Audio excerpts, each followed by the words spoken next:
You know, a lot of lawmakers, politicians, and celebrities mingle among the journalists and industry leaders down at Cobo during press week. Sure, Kid Rock was there, but Nolan and Stephen got a chance to talk with Senator Gary Peters about government regulation, as well as some politics and being asked to run for governor. Senator Peters, you've taken the lead in the Senate on making sure the regulatory framework is in place by the time Detroit's ready to put self-driving cars on the road. Where does that stand now? Well, it stands before the full Senate, so we've been working for some months on legislation that create a space to allow the technology to move forward, which is moving very, very quickly, as both of you know. And we're hoping to get it through the full Senate very shortly. You've also been a real advocate of making sure that Detroit stays home to the manufacture of these vehicles, and that's a real competition. Silicon Valley is giving us a run for our money. They are, but actually I think we should look at it as a partnership and folks coming here. And I'll tell you the reason I say that, I had an experience out in Silicon Valley. I travel out there regularly because of my work on this issue to get a sense of what they're doing. And I was with one of the major tech companies, I won't say which one, and they actually said, you know, Senator Peters, we're working on all of the machine learning and artificial intelligence to navigate these vehicles. And we thought, well, maybe we should just make the vehicles too. They said, then we went to Detroit, and we went to an auto factory, and we were like, oh my gosh, this is a pretty complicated business. It's not like building a phone. It's not building a phone. So when we talk about regulation, Senator Peters, it's not just about what happens within the car and traffic laws and what have you. It goes everything down to insurance and liability. And if the cars are driving themselves, who's liable in an accident? I mean, have you gotten that deep into this yet? That is all part of the discussion and the policy, but certainly the auto companies know that if they're providing the vehicle, they're going to have a lot of the liability associated with it, which is another reason why they're making every effort to make sure they're crossing the T's and dotting the I's. Safety is paramount. And that's really, to me, is the most exciting thing about this self-driving technology, is that it's about reducing highway deaths. 95% of all traffic accidents are human error.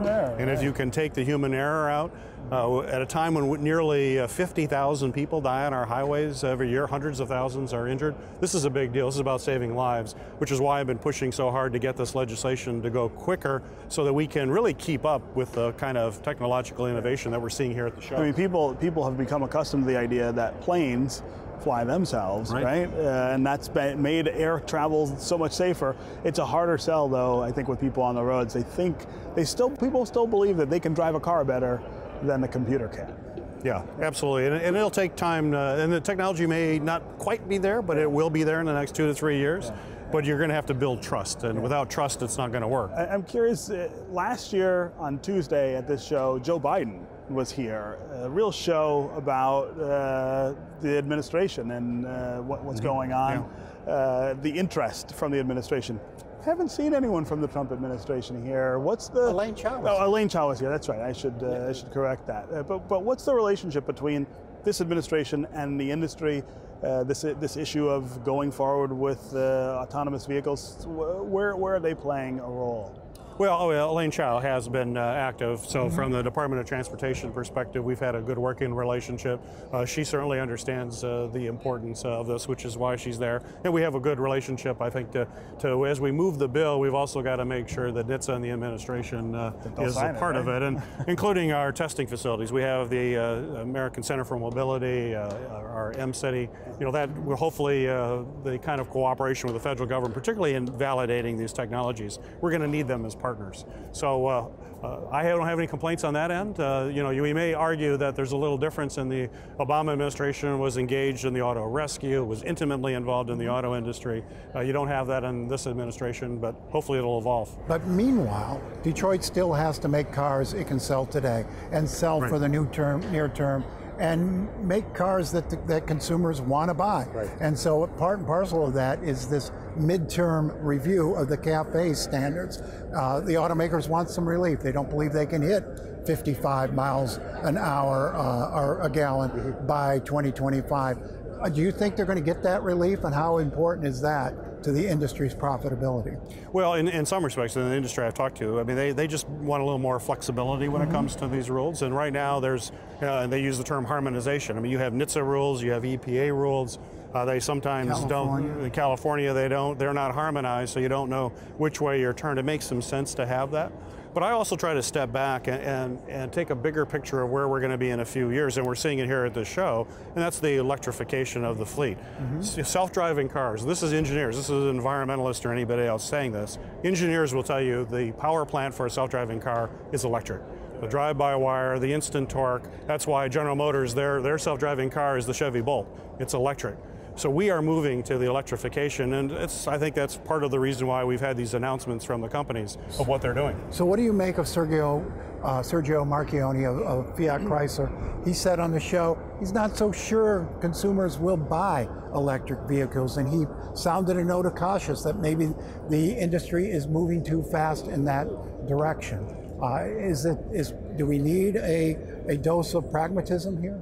Well, and it should be driven by this technology, but I think you have a different view with both Ford and General Motors, who have announced a pretty comprehensive lineup of cars and trucks that they believe will be electrified. Even the folks at Chrysler tell me that they're looking at the Jeep Wrangler is electrified. Here you have an instant torque kind of motor. Right. So I think we're moving there. But again, if self-driving vehicles moves as quickly as it seems to be moving, and that's the direction we go.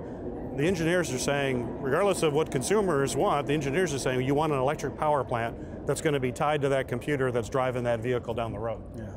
Before we let you go, there was a story in Bridge this week said you had considered jumping into the race for governor and have said no. Why aren't you doing that? Well, actually, so I've had folks come to me from various times asking me to run. I've always been focused on the U.S. Senate. I ran to serve the people of Michigan in the U.S. Senate, and I intend to continue to do that. Did you consider it? I certainly, folks who wanted to talk to me, I said I have a great deal of respect for you and I'm willing to hear you out, but I was very clear always to anybody I've talked to that I believe that my place is in the U.S. Senate. I need to do my job there. I have no shortage of issues that are very important to me. So what is it about the current field of candidates that Democrats don't like? Well, I don't want to speculate on some of that. I think you got to let the campaigns kind of work their way out too. We still have a few more months. It seems like the election's tomorrow. It's not. It's in November. And a lot can happen as the elections go forward. And I'm confident we'll have a good Democratic candidate that I'll get behind. Whoever he or she is, that'll be after the primary.